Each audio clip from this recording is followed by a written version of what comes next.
صل وسلم دائما أبدا على حبيبك خير الخلق كلهم. بسم اللہ الرحمن الرحیم. السلام علیکم ناظرین. پروگرام نور سحر کے ساتھ آپ کا میزبان نذیر احمد غازی حاضر ہے. ناظرین کرام، اسماء باری تعالیٰ میں سے ایک اسم مبارک پڑھنے کی سعادت حاصل کر رہا ہوں. السمیع جل جلالہ، تمام ظاہری، باطنی، خفی اور جلی آوازوں کو سننے والا. اسی طرح سائلین کے سوالوں کو، دعا کرنے والوں کی دعاؤں اور عبادت کرنے والوں کی عبادت کو سننے والا اور قبول کرنے والا ہے. قرآن مجید میں یہ اسم مبارک 45 مرتبہ ذکر ہوا ہے. ارشاد باری تعالیٰ ہے: الحمدللہ الذی وہب لی علی الکبر اسماعیل و اسحاق ان ربی لسمیع الدعا. تمام تعریفیں اللہ تعالیٰ کے لیے ہیں جس نے مجھے بڑھاپے کی حالت میں اسماعیل اور اسحاق عطا کیے. بے شک میرا رب دعا قبول کرنے والا ہے. حضرت ابو موسیٰ اشعری رضی اللہ تعالیٰ عنہ سے روایت ہے کہ سید عالمین صلی اللہ علیہ وآلہ وسلم نے ارشاد فرمایا: اے لوگو، تم کسی نہ سننے والے اور غائب سے دعا نہیں مانگتے ہو، بلکہ تم اس ذات سے دعا کرتے ہو جو سمیع بھی ہے اور بصیر بھی ہے. ناظرین کرام، آج ہمارا جو موضوع ہے یہ بعض لوگوں کو تعجب ہوگا. ہمارا دینی اور یہ روحانی پروگرام میں یہ کس طرح اس شخصیت کا ذکر ہے. تو میں کئی جہتوں سے عرض کروں گا کہ جس شخصیت کا آج ہم ذکر کریں، ہمارا موضوع آج کا ہے مرزا غالب بارگاہ رسالت مآب صلی اللہ علیہ وآلہ وسلم میں. مرزا صاحب نے کہا تھا کہ پوچھتے ہیں وہ کہ غالب کون ہے، کوئی بتلاؤ کہ ہم بتلائیں کیا. مرزا اسد اللہ خان غالب کی وفات ہو گئی اور نواب مرتضیٰ خان شیفتہ، نواب مصطفیٰ خان شیفتہ ان کے شاگرد خاص تھے. ان کی وفات پر انہوں نے جو ربائی لکھی وہ بہت کمال کی ہے اور بڑی دفعہ میں پڑھتا ہوں. اور میرے استاذ گرامی اللہ انہیں کرور کا جنت دے، علامہ اسد القادری نشان عاریہ مہر جو تھے وہ بہت پڑھا کرتے تھے اس ربائی کو. اور وہ غالب کے بارے میں کہا کرتے تھے کہ میاں اس کی بشری کمزوریاں ایک طرف، لیکن جب مرزا غالب نے یہ کہہ دیا تھا نا کہ غالب ثنائے خواجہ بے ازداں گذاشتیم کون ذات پاک مرتبہ دان محمد است، کہ غالب حضور کی مد و ثنا، حضور کے مقامات کی بات ہم نے اللہ پہ چھوڑ دی. اللہ کو پتہ ہے کہ اس کے محبوب کی عظمتیں اور رفتیں کیا ہیں. اور یہ اسی طرف اشارہ تھا اس حدیث پاک کی طرف کہ سید عالمین صلی اللہ علیہ وآلہ وسلم نے سیدنا صدیق اکبر سے فرمایا تھا کہ صدیق، میری حقیقت میرے رب کے سوا کوئی نہیں جانتا. محبوب صلی اللہ علیہ وسلم کی عظمتیں اللہ کو ہی پتہ ہیں. تو انہوں نے، نواب مصطفیٰ خان شیفتہ نے بڑی خوبصورت بات کہی.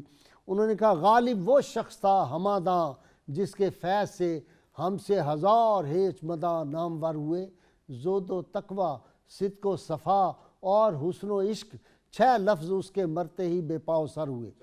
ہمیں غالب سے کیوں عقیدت ہے، مجھے اور میرے مہمانوں کو، اور خاص طور پہ جناب ڈاکٹر معین نظامی صاحب کو اور مجھے دونوں کو کیوں عقیدت ہے، اس کی دو وہ عہد ساز شخصیت تھی. مرزا اسد اللہ خان غالب جو ہے شعر کی دنیا میں، غالب جو ہے اس کے سامنے بڑے بڑے لوگ جو ہیں وہ جب اس کا نام آتا ہے تو اپنی گردنیں جھکا دیتے ہیں. ہماری اس سے ایک عقیدت کی جہت جو ہے وہ تو وہی ہے کہ غالب ثنائے خواجہ بے ازداں گذاشتیم، رحمت عالمین صلی اللہ علیہ وسلم کا وہ عاشق تھا. اور دوسری ہماری اس سے جو عقیدت ہے وہ ہے مولانا فضل خیر آبادی رحمۃ اللہ علیہ جو تھے، ان سے ان کو بڑی عقیدت تھی. اور غالب جو تھے ذرا جو تھے شائی تھے اپنے مزاج کے اعتبار سے، بہت زیادہ جو تھے وہ جس کو کہتے ہیں کہ بہت زیادہ اپنی شخصیت کو کوئی آدمی جو ابھارتا نہیں. تو ان کا خیال تھا کہ میرا کلام پتہ نہیں اس قابل ہے کہ نہیں ہے کہ میں اس کو چھپاؤں اپنے دیوان کو یا نہ. تو حضرت مولانا فضل خیر آبادی اس وقت کالے پانی جیل میں تھے، اس وقت جزائر انڈمان میں. وہاں پہ مرزا غالب نے اپنا دیوان بھیجا اور ساتھ خط لکھا کہ حضرت کیا یہ اس قابل ہے کہ میں اس کی اشاعت کر سکوں. تو پھر حضرت مولانا فضل خیر آبادی مجاہد کبیر، ہماری جو جنگ آزادی تھی اس میں آپ نے اپنی جان آفریں کے سپرد کی. تو اس شہید اعظم نے پھر اس بات کی اجازت دی کہ آپ کا دیوان یقیناً اس قابل ہے کہ اس کو چھپوایا جائے۔ تو ایک تو ہماری یہ دوسری جہت جو ہے مرزا غالب سے عقیدت کی ہے۔ اہل علم جانتے ہیں کہ پروفیسر رشید احمد صدیقی جو علی گڑھ یونیورسٹی کے استاد تھے اردو کے اور صدر شعبہ تھے، ان کے بارے میں کہا جاتا ہے کہ اگر کسی کا یہ امتحان لینا ہو کہ اس کو ادب کی دنیا میں، لٹریچر میں کچھ اس کو پتہ ہے کہ نہیں، تو کہتے ہیں کیا آپ نے رشید احمد صدیقی کو پڑھا ہے؟ رشید احمد صدیقی جیسا شخص کیا لکھتا ہے کہ مغلوں نے ہندوستان کو 3 چیزیں دی ہیں، تاج محل دیا، اردو زبان دی اور مرزا غالب دیا۔ اور پھر پروفیسر رشید احمد صدیقی کہتے ہیں کہ تاج محل کے سنگ و خشت کو اگر لفظ و بیان میں تحلیل کر دیا جائے تو کہتے ہیں وہ غالب کی شاعری سے، تو وہ تاج محل جو ہے وہ غالب کی شاعری سے مختلف کوئی شے نہیں ہوگی۔ تو غالب جو ہے اس کے بارے میں جس آدمی کو کوئی عشق مصطفیٰ صلی اللہ علیہ وسلم میسر آ جائے، آپ دیکھیں نا کہ ایک صحابی ہیں، وہ ان سے کوتاہی ہو گئی اور انہوں نے جو تھی شراب نوشی کر لی، ان کو سزا دے رہے تھے، تو پاس جو ایک صاحب کھڑے تھے انہوں نے کہیں ان کے بارے میں کوئی سخت جملہ کہہ دیا، تو رحمت عالمین صلی اللہ علیہ وسلم نے وہ بات پسند نہیں فرمائی۔ اور یہ 2 صحابہ کا اس طرح ذکر آتا ہے، آپ نے فرمایا ہم تو اتنا ہی جانتے ہیں کہ یہ اللہ اور اس کے رسول سے محبت کرتا ہے، اس پہ لعنت نہ بھیجو۔ تو مرزا غالب کے بارے میں چونکہ مشہور ہے کہ وہ مے نوش تھے، تو اس لیے ہمیں اس بات کا بھی خیال رکھنا چاہیے کہ دوسری طرف وہ عاشق رسول بھی تھے۔ اور اس میں ہمارے دوست حافظ محمد افضل فقیر رحمۃ اللہ علیہ آج مجھے یاد آتے ہیں، بہت بڑے ولی اللہ، اسی مہینے میں ان کا بھی عرس مبارک ہے، یہ نارنگ منڈی کے پاس دیدو چک دیدو میں ان کا مزار پاک ہے، بہت بڑی علمی شخصیت ہے۔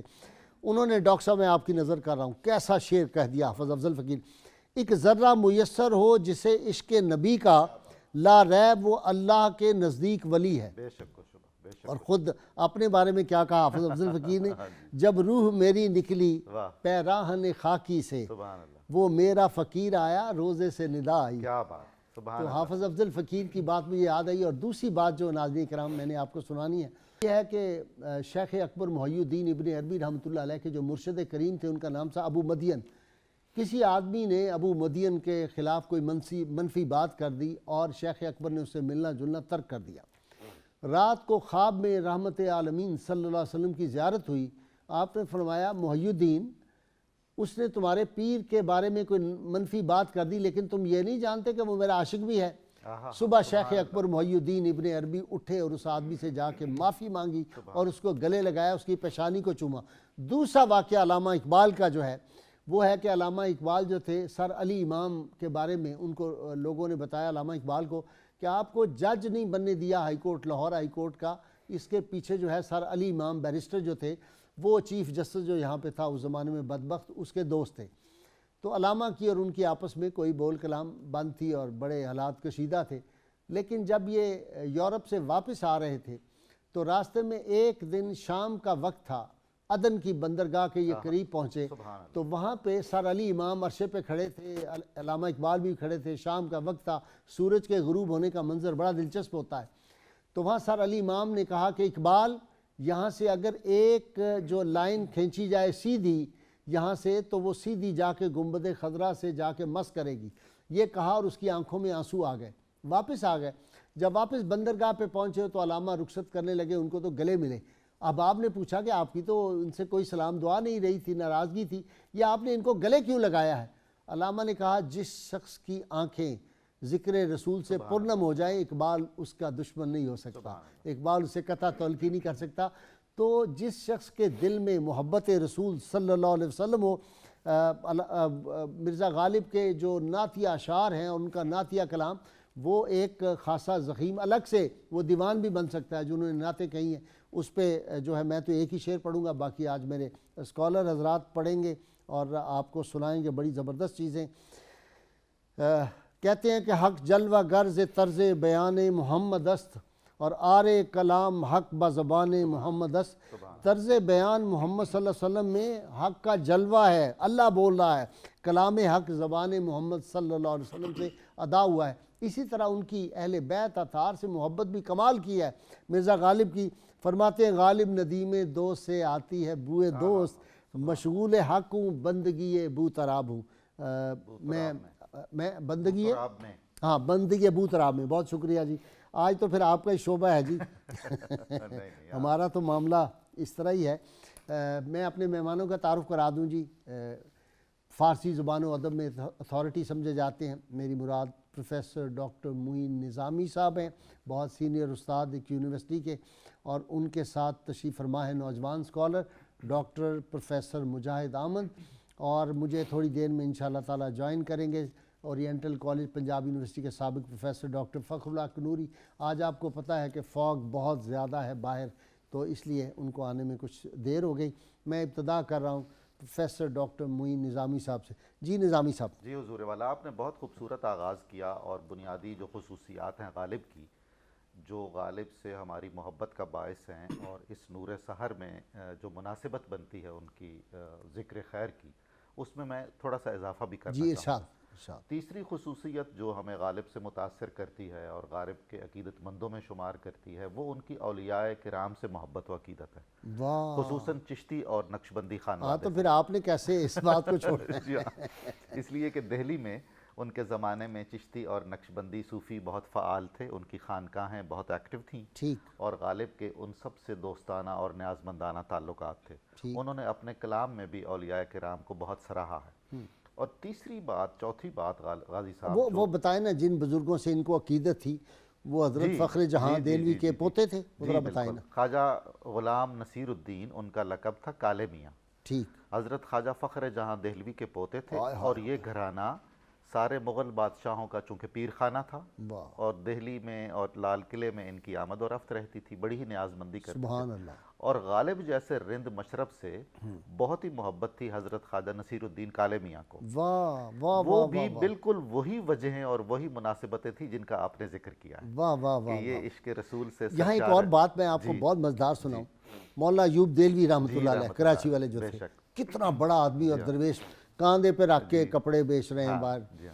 ان سے کسی نے کہا جی کہ فلاں مولوی صاحب جو ہے نا وہ جاتے ہیں اور یہ طوائفوں کا جو محلہ ہے وہاں پہ میلاد شریف جا کے پڑھتے ہیں اور وہاں تبرک بھی کھاتے ہیں فلاں ہیں, تو اس کے بارے میں آپ کا کیا خیال ہے؟ انہوں نے کہا میاں گناہ کے جو علاقہ اور گناہ کی زندگی میں رہتے ہوئے بھی جن کو یاد رسول رہتی ہے ان کے ہاں ضرور جانا چاہیے. بڑی بات ہے جی, غیر معمولی خوبی کی بات ہے.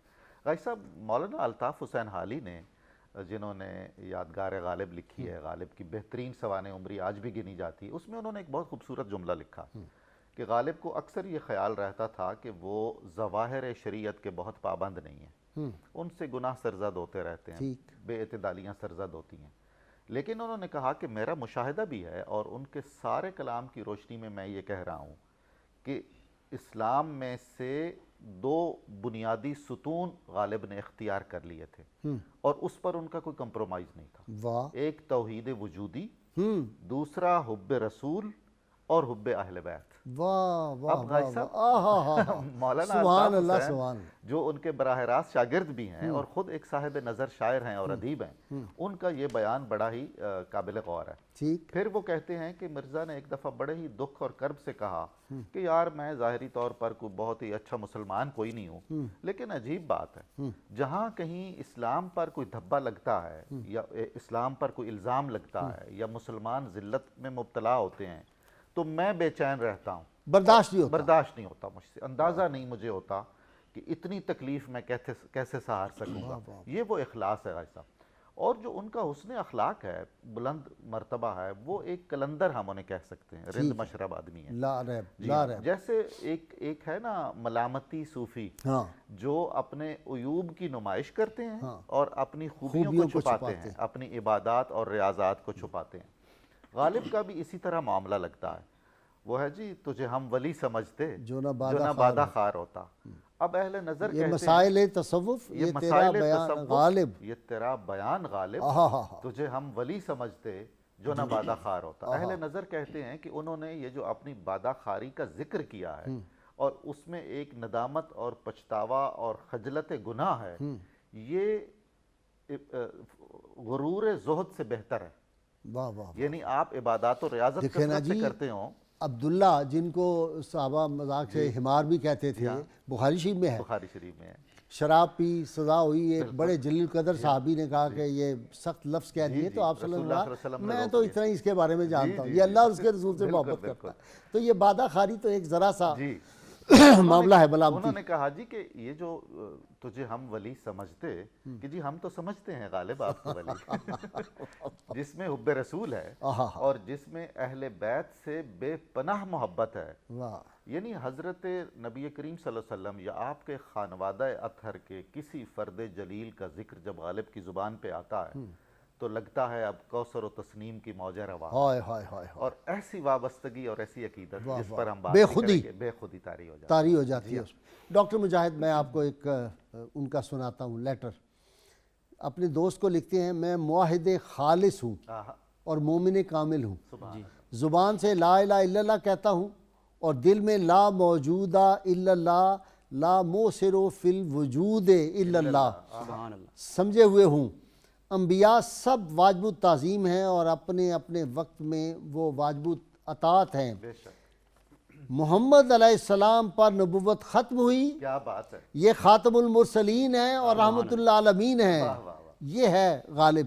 اور پھر کہتا ہے کہ ہاں اتنی بات اور ہے کہ اباحت اور زندقے کو مردود اور شراب کو حرام اور اپنے کو عاصی سمجھتا ہوں، اگر مجھ کو دوزخ میں ڈالیں گے تو میرا جلانا مقصود نہ ہوگا بلکہ دوزخ کا ایندھن ہوں گا اور دوزخ کی آنچ کو تیز کروں گا تاکہ مشرکین اور منکرین ختم نبوت اور امامت مرتضوی اس میں جلیں۔ ہائے ہائے ہائے، میں جھوٹ سے بیزار ہوں اور جھوٹے کو ملعون جانتا ہوں، زندگی میں کبھی جھوٹ نہیں بولتا۔ کیسا جی، آپ کی تائید میں یہ بات میں پڑھی ہے، ولی ہے۔ جی بسم اللہ الرحمن الرحیم۔ جیسا کہ آپ ابھی ذکر فرما رہے تھے مرزا غالب کے خطوط کے حوالے سے، دو چیزیں ہیں، ایک تو ان کا ہے شعر اور دوسری ہے ان کی نثر۔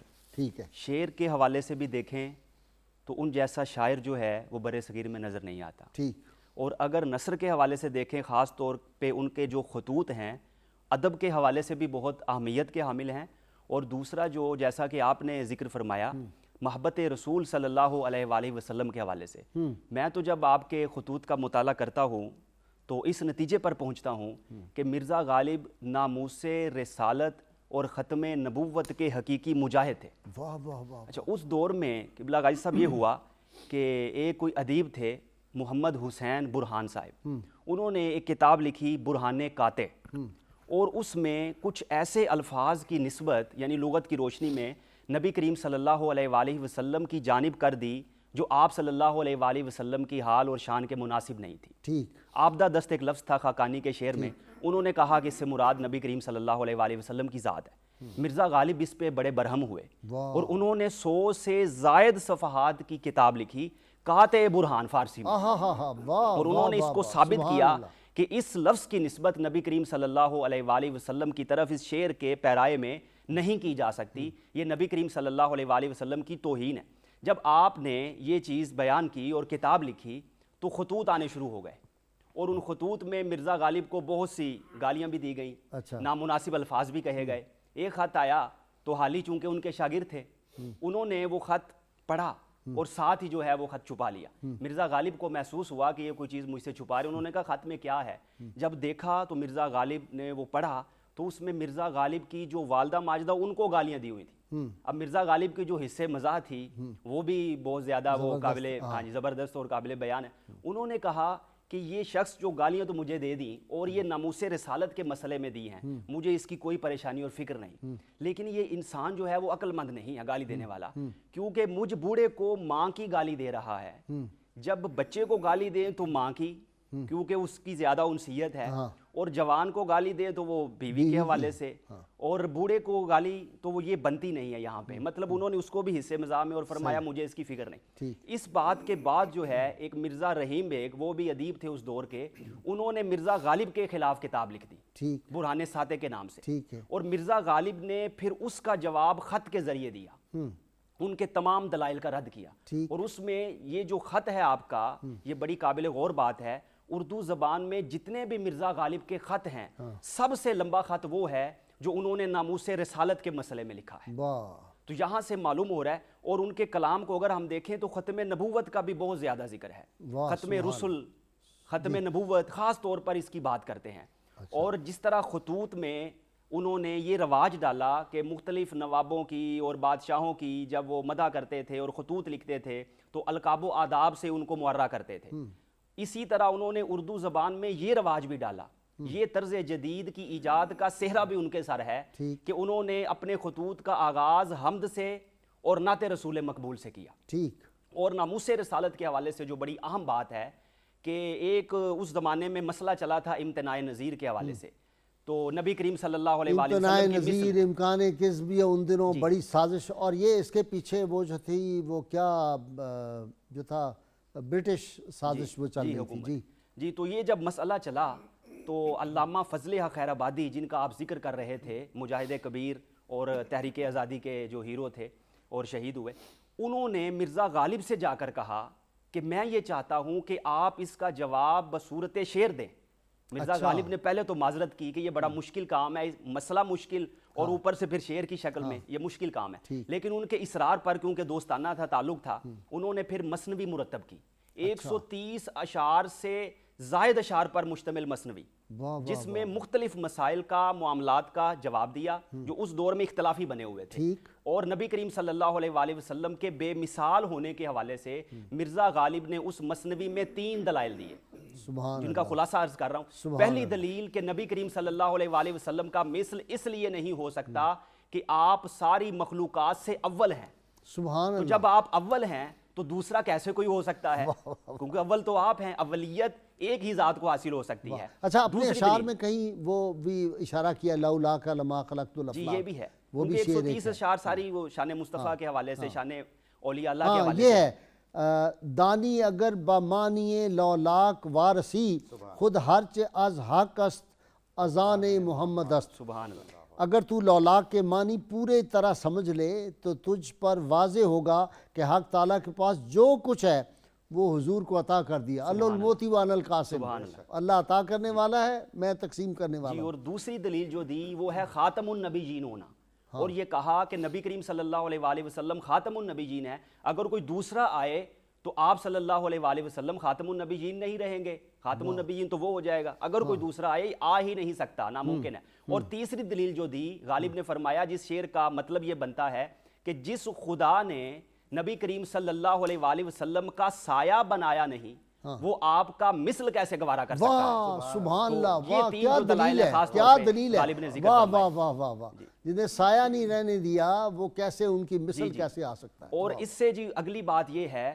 کہ علامہ اقبال کی ایک مثنوی ہے جاوید نامہ، اس میں علامہ اقبال نے روح غالب سے جو ہے وہ گفتگو کی ہے، ٹھیک، اور جو غالب کا اس مثنوی میں شعر آیا، ہر کجا ہنگامہ عالم بود رحمت للعالمین ہم بود، اس کا مطلب غالب سے پوچھا کہ اس کا کیا مطلب ہے، تو غالب نے پہلے تو پس و پیش کی، ٹال مٹول کی کہ یہ مشکل مسئلہ ہے، پھر اقبال کے اصرار پر اس کے پھر غالب نے اسرار کھولے، آخر کار جو ہے وہ غالب جو ہے وہ خاموش ہو گئے، کہتے ہیں کہ یہ مسئلہ وہ ہے جس پہ میں مزید گفتگو نہیں کر سکتا۔ پھر جو ہے اقبال نے حلاج کی روح سے پوچھا، تو انہوں نے پھر اس مسئلے کو کھولا، جی اس مسئلے کو کھولا، اور بڑے وہ مشہور اشعار ہیں ان کے کہ جب آپ کسی بھی پورے عالم کو دیکھتے ہیں تو رحمت للعالمین کا جلوہ اس عالم میں اور اس دنیا میں نظر آتا ہے، دنیا کوئی بھی ہو، جب آپ عالمین کے لیے رحمت ہیں تو ہر جگہ آپ کا جلوہ ہے۔ کسی ایک صاحب فکر نے تو یہ کہا تھا کہ خواب میں نبی کریم صلی اللہ علیہ وآلہ وسلم کی صورت شیطان اس لیے اختیار نہیں کر سکتا کہ عالم خواب کے لیے بھی نبی کریم صلی اللہ علیہ وآلہ وسلم رحمت ہے۔ واہ سبحان اللہ سبحان اللہ، یہی انہوں نے بات کہی کہ جو بھی دنیا ہو، جو بھی جہان ہو، ہر جہان کے لیے نبی کریم صلی اللہ علیہ وآلہ وسلم رحمت ہے۔ بجز ان کے رحمت ہر زمان کوئی اور ہو تو بتائیے، نہیں ان سے پہلے کوئی نہ تھا، نہیں ان کے بعد کوئی نہیں، کہ خدا نے خود بھی تو کہہ دیا نہیں ان کے بعد کوئی نہیں۔ یہ جو شعر ہے جی اس پہ انہوں نے اختتام کر دیا، یاز نور مصطفیٰ اورا بہاس یا ہنوز اندر تلاش مصطفیٰ، یا تو نبی کریم صلی اللہ علیہ وآلہ وسلم سے وہ خاک کا ذرہ یا مٹی جو ہے وہ رونق حاصل کر چکی ہے، اور یا آپ صلی اللہ علیہ وآلہ وسلم کی تلاش میں ہے۔ اور غالب نے اپنی مثنوی کا اختتام جو کیا وہ اس شعر پہ کر دیا۔ آپ کو میں انٹرپٹ کر رہا ہوں، نظامی صاحب اس کو انجوائے کریں گے۔ مجاہد ملت مولانا عبدالستار خان نیازی رحمۃ اللہ علیہ اپنی ہر تقریر شعر سے شروع کرتے تھے، ہر تقریر نحمدہ و نصلی پڑھنا اور اس کے بعد یہ شعر پڑھنا۔ اچھا، اور علامہ فضل خیر آبادی نے کچھ اس پہ تنقید بھی کی جب غالب نے مثنوی ان کو پیش کی، انہوں نے کہا کہ یہ افکار آپ بدل دیں۔ غالب نے وہ وہی رکھے اور اس کو آگے کیسے، اس کو تبدیل کیسے کیا؟ کہتے ہیں کہ غالب نے تو یہ غلط بات کہہ دی، جو میں نے پہلے بات کہی غلط کہہ دی، اصل بات تو یہ ہے۔ اور آخر اختتام کہاں سے کرتے ہیں؟ آخری سے پہلا شعر، منفرد اندر کمال ذاتی است، لا جرم مثلش محال ذاتی است، یعنی اس سارے مسئلے کو جو ہے اس کو نچوڑ نکال دیا اور اس کا مغز بیان کر دیا مرزا غالب۔ کیا یہی کہ نبی کریم صلی اللہ علیہ وآلہ وسلم کے اندر جو صفات ہیں وہ ذاتی ہیں، اور یقیناً نبی کریم صلی اللہ علیہ وآلہ وسلم کی مثل مشکل نہیں ہے، ناممکن ہے، ناممکن ہے۔ ناظرین کرام، آپ دیکھ رہے ہیں اس عاشق رسول کی باتیں۔ بعض اوقات ہمیں پتہ نہیں ہوتا شخصیات کے بارے میں، اور ہم کسی سے سن کے اپنے ذہن میں اس طرح کے جو ہے وہ جالے تن لیتے ہیں۔ ابھی جب آئیں گے تو میں ڈاکٹر معین نظامی صاحب کا آپ کو سر سید کی بات بھی سناؤں گا، ہمارے ساتھ رہیے گا۔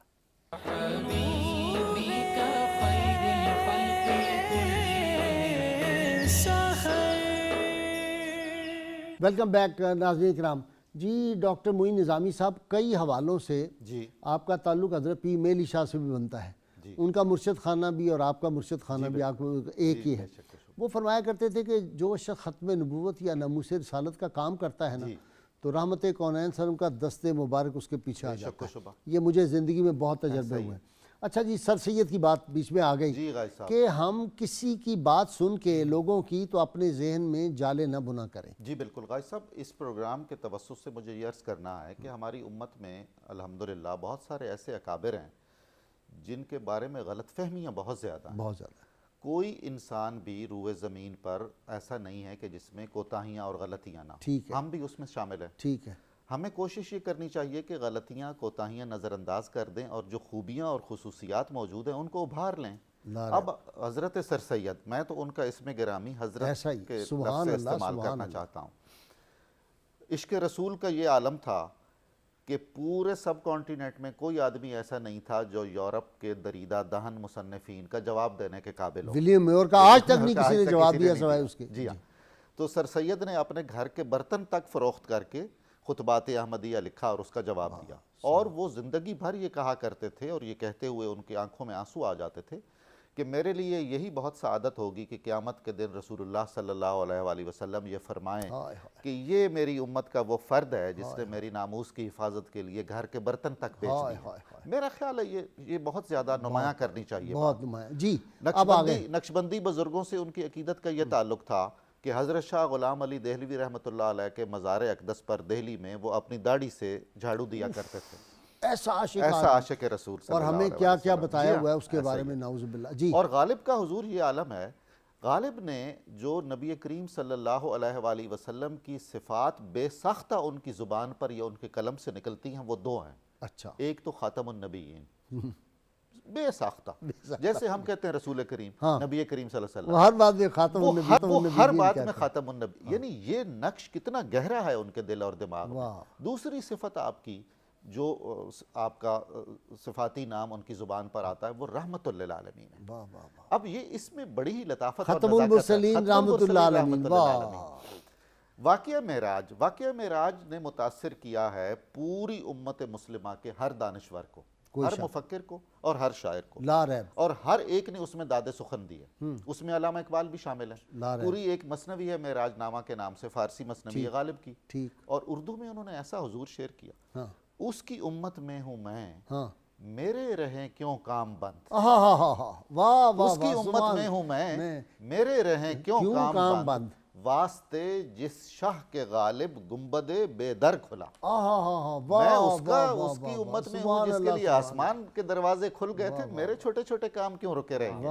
اچھا، غالب کی حضور جو ذاتی زندگی ہے وہ بہت زیادہ المناک ہے، بہت زیادہ مسائل کا شکار ہے۔ ایک تو ان کی اولاد نرینہ زندہ نہیں رہی، کئی بچے پیدا ہوئے اور فوت ہو گئے۔ اس کے علاوہ جو بھی ان کی خاندانی ساری جائیداد بک گئی، بیماری، وہ سارے معاملات، لاچاری، قرض۔ میں یہ سمجھتا ہوں، قرض بہت زیادہ، میں یہ سمجھتا ہوں کہ یہ جو حب رسول صلی اللہ علیہ وآلہ وسلم ہے اور حب اہل بیت ہے، اس نے انہیں زندہ رکھا۔ اس کا اور نام جینے کا آج حوصلہ دیا، اور نام ان کا 152 موجود۔ سال ہو گئے ہیں آج جب ہم 152 ذکر سال ہو کر گئے، رہے ہیں جی۔ تو آج بھی اس کا نام سب سے زیادہ اگر کسی فرد پر اردو ادب کے کسی آدمی پر کتابیں لکھی گئی ہیں اس کے فکر و فن کے بارے میں تو وہ مرزا غالب ہیں۔ اچھا جی، یہ ایسا تو نہیں ہوتا غازی صاحب، یعنی یہ مہر ادھر سے لگتی ہے۔ واہ واہ واہ، پھر نام اسد اللہ ہے، ہاں ہاں، یعنی غلام اسد سبحان اللہ، سبحان حضرت اللہ، علی المرتضیٰ۔ پھر انہوں نے اوائل میں جوانی میں تو اپنا تخلص بھی اسد رکھا، اور اواخر میں وہ تخلص اختیار کیا جو حضرت علی کا اس میں صفات میں شامل ہے، غالب، غالب، اسد اللہ الغالب۔ ہاں ہاں، اور وہ جو موحد تھے بار بار اس پر فخر کا اظہار بھی کرتے ہیں، توحید وجودی میں کوئی کمپرومائز نہیں ہے غالب کا، تو وہ کہا بھی کرتے تھے، لکھتے بھی تھے، لا غالب الا اللہ، لا غالب الا اللہ۔ اس سے بھی ان کی وہ وضاحت ہوتی ہے۔ اچھا جی، ایک میری اور آپ کی ان سے عقیدت کی اور جہت ہے جی بالکل، جو میں نے چھپا کے رکھی اور آپ کو پہلے نہیں بتائی، جی وہ ہے حضرت بیدل عظیم آبادی رحمۃ اللہ سبحان اللہ، بے شک بے شک۔ طرز بیدل میں ریختہ ریختہ کہنا لکھنا اسد اسد اللہ اللہ خان خان قیامت قیامت ہے، ہائے ہائے دنیا اگر دہن نہ جنبم ز جائے خیش، من بستام ہنائے قناعت بپائے خیش۔ ترجمہ بھی آپ کر دیں ناظرین کے لیے، کیا مجھے اگر مرزا عبد القادر بیدل کا شعر ہے کہ مجھے اگر پوری کائنات بھی دے دی جائے، اس کا لالچ دیا جائے تو میں اپنی جگہ سے نہیں ہلوں گا، میں نے اپنے پیروں پر قناعت کی مہندی لگا رکھی ہے، میں کہاں جا سکتا ہوں؟ پیروں پہ قناعت کی مہندی، سبحان اللہ، ایسی ٹرم، کیا خیال ہے، کیا خیال ہے۔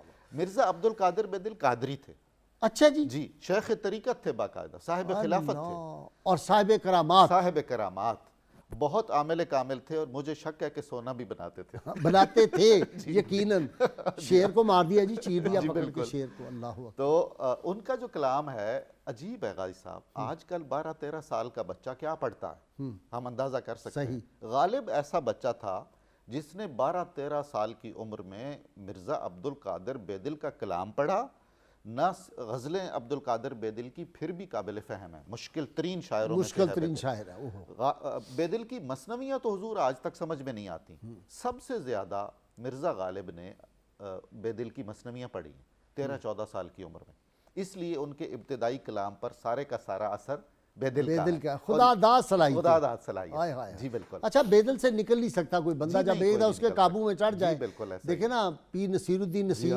حافظ محمد افضل فقیر، جو اس کے قابو میں چڑھا پھر نکل نہیں سکا بیدل۔ علامہ علامہ اقبال نے اتنا خراج تحسین پیش کیا، خود غالب سے جتنا متاثر اقبال ہیں، شاید ہی کوئی اور ہوگا، وہ ان کی عزت اور عظمت اور ان کی جو ادبی وقت ہے اس کا اعتراف کرتے ہیں۔ ہاں جی، وہ آپ کوئی توحید کی بات کرنے لگے تھے مرزا غالب کے حوالے بات جو کر رہا تھا مکمل کر لوں، وہ کہتے ہیں کہ مشرک میرے نزدیک وہ ہے۔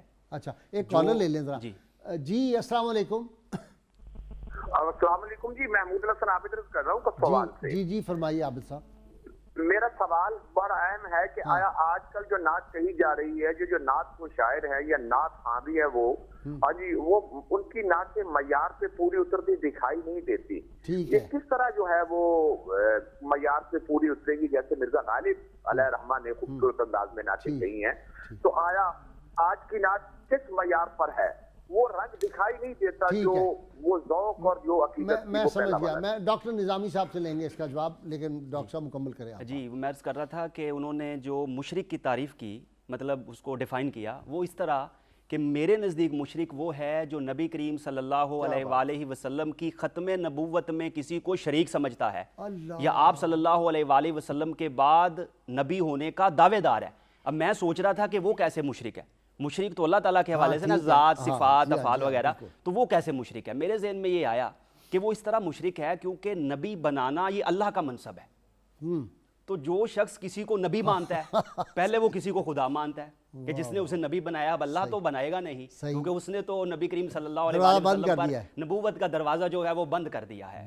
تو اسی حوالے سے ایک اور یہاں پہ میں اہم بات عرض کرنا چاہتا ہوں کہ مرزا غالب کا جو دیوان ہے وہ غزلیات پر مشتمل ہے، اور اردو میں تو باقاعدہ نعت نہیں، فارسی میں جس طرح آپ نے تمہید میں بیان فرمایا ہے، لیکن اردو میں باقاعدہ نہیں، غزلیات کے تحت مختلف اشعار میں آ رہی ہے باقاعدہ طور پہ، باقاعدہ اس کو نعت کا موضوع نہیں بنایا، لیکن ان کی جو غزلیات ہیں اس کو زمین کے طور پر نعت کے لیے بہت سے شعراء نے استعمال کیا، مرزا غالب کی غزلیات کو زمین کے طور پر بعد کے بہت سے شعراء نے نعت کے لیے استعمال کیا. میں کہتا ہوں کہ مرزا غالب کے پاس اگرچہ اپنی ذاتی زمین نہیں تھی لیکن شعری زمین اتنی زرخیز تھی بڑے جاگیردار تھے. جی بعد والے بہت سے لوگوں نے اس پر قبضہ کرنے کی کوشش کی. واہ ان سے بڑا. اچھا جی ڈاکٹر صاحب ذرا بتائیں وہ عابد صاحب کا وہ بھی شاعر ہیں, جی انہوں نے کہا کہ جی معیار کیا تھا بالکل اور ہم یہ کہاں صحیح کہہ گرے. رہے ہیں. غازی صاحب ایک مسئلہ یہ ہو گیا کہ اب میڈیا کا دور ہے اور خود نمائی اور نمود و نمائش بہت ہے.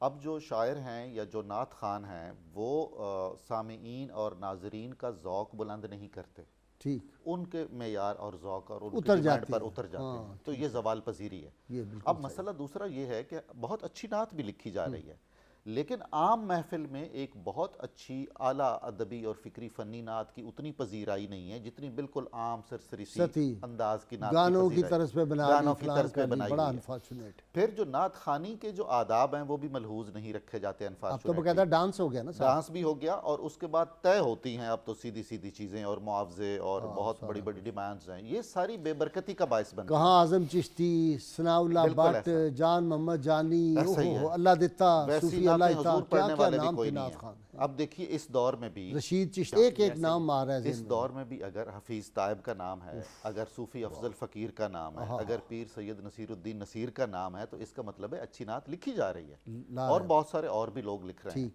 ہماری ذمہ داری یہ بنتی ہے کہ ہم اس کو بھی آداب رسالت کا جزو سمجھیں. ٹھیک کہ ہمیں نعت کے لیے زبان لکھنی ہو نعت تو زبان و بیان کے کون سے پیرائے ہونے چاہیے. بہت اچھے. وہ کہتے ہیں جی کہ آپ نعت لکھ رہے ہیں, عرفی کا شعر ہے, عرفی مشتاب ان رہے نعتست نہ سہراست. عرفی تم نعت لکھ رہے ہو, تم ایسے ہی کوئی کھلے میدان میں تو نہیں دوڑ رہے, آہستہ کہ راہ بر دم تیغ است قدم را. یہ نعت لکھنا تو یوں ہے جیسے تلوار کی دھار پہ چلنا ہے. ہمیں پلسرات کا تو خوف رہتا ہے کہ ادھر ہوں گے گر جائیں گے. نعت کہنا پلسرات سے زیادہ حساس رستے پہ چلنا ہے. اس لیے کہ نبی علیہ السلام کی شان اور آپ کے مرتبے کے شایان شان الفاظ ہوں, وہی لے ہو, اسی طرح کا آہنگ ہو جو آپ کی بارگاہ میں پیش ہو سکے. بس خامہ خام نوائے رضا, نہ یہ طرز میری نہ یہ رنگ میرا, ارشاد احبا ناطق تھا, ناچار پڑا اس راہ پڑا جانا, ناچار پڑا اس راہ جانا. یہ میں جو عرض کرنے لگا تھا کہ مرزا غالب کی زمین میں 10 سے زائد شعراء لکھ چکے ہیں نعت ان کی غزل کی زمین میں. اچھا. ساجد اسدی صاحب پورا انہوں نے غزلیات کا دیوان لے کر پوری نعتیہ شاعری کا جو ہے مجموعہ مرتب کر دیا پیامبر مغفرت کے نام سے. اسی طرح بشیر حسین ناظم صاحب نے جمال جہاں فروز کے نام سے. اور 2 شخصیات کا ذکر میں خاص طور پہ کرنا چاہوں گا جنہوں نے غالب کی زمین کو استعمال کیا.